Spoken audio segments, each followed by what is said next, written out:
Assalamualaikum warahmatullahi wabarakatuh.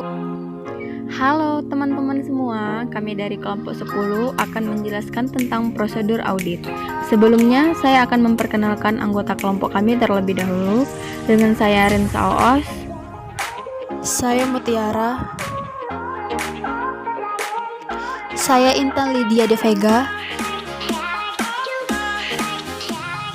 Prosedur audit adalah tindakan yang dilakukan atau metode dan teknik yang digunakan oleh auditor untuk mendapatkan atau mengevaluasi bukti audit. Terdiri dari kegiatan yang mempelajari dan membandingkan data yang memiliki hubungan. Prosedur analitis menghasilkan bukti analitis.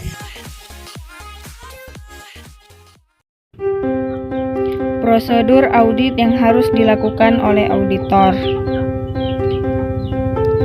Yang pertama, inspeksi. Teknik inspeksi merupakan pemeriksaan secara keseluruhan atau terperinci terhadap dokumen, catatan atau kondisi fisik sesuatu. Pemeriksaan terhadap dokumen atau catatan ini dimaksudkan agar seorang auditor dapat menentukan ketetapan persyaratan faktur dan dokumen. Yang kedua, pengamatan atau observasi. Pengamatan ini merupakan bagian yang penting untuk laporan mengenai pemahaman pengendalian internal. Yang ketiga, konfirmasi.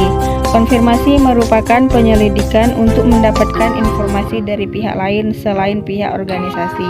Prosedurnya, klien akan memberikan jawaban langsung kepada auditor seputar apa yang ditanyakan oleh auditor.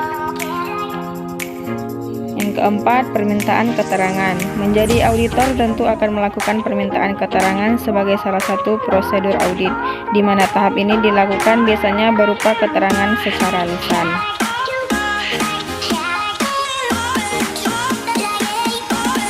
Yang kelima, penelusuran.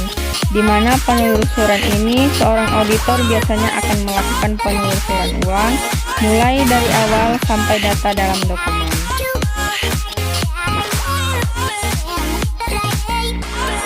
Pemeriksaan dokumen pendukung. Pemeriksaan bukti pendukung merupakan bagian dari prosedur audit yang juga penting. Prosedur ini meliputi pemeriksaan ayat jurnal dalam catatan Audit laporan keuangan bertujuan untuk memberikan pendapat yang objektif, profesional, dan independen mengenai kesesuaian laporan keuangan objek pemeriksaan dengan standar akuntansi yang berlaku yang telah ditetapkan secara konsisten dibandingkan dengan laporan keuangan pada tahun-tahun sebelumnya. Seorang auditor dalam menjalankan tugasnya yaitu melakukan pemeriksaan keuangan harus berdasar prinsip akuntansi berterima umum yang berlaku. Pemeriksaan keuangan juga mencakup pemeriksaan mengenai ketaatan objek pemeriksaan kepada peraturan perundangan yang mendasari transaksi kejadian yang mempunyai pengaruh material terhadap laporan keuangan yang diperiksa. Ruang lingkup audit merupakan suatu batasan-batasan yang harus dipatuhi dalam setiap pelaksanaan pemeriksaan atau audit. Ruang lingkup pemeriksaan ini bertujuan menetapkan luasnya pemeriksaan yang menjadi tanggung jawab auditor dan menyerahkan hasil pemeriksaan yang dikehendaki. Dalam audit laporan keuangan, ruang lingkup yang harus dipatuhi adalah hanya terbatas pada laporan keuangan dari badan usaha yang diaudit.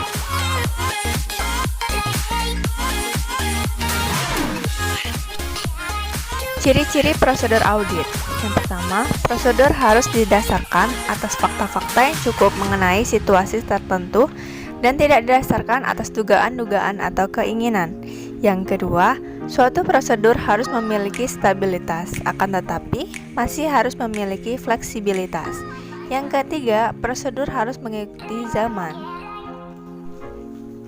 Prosedur pelaksanaan audit laporan keuangan menurut Mulyadi dibagi menjadi 4 tahap, yaitu yang pertama adalah penerimaan perikatan audit, yang kedua perencanaan audit, 3 pelaksanaan pengujian audit, dan yang keempat adalah pelaporan audit.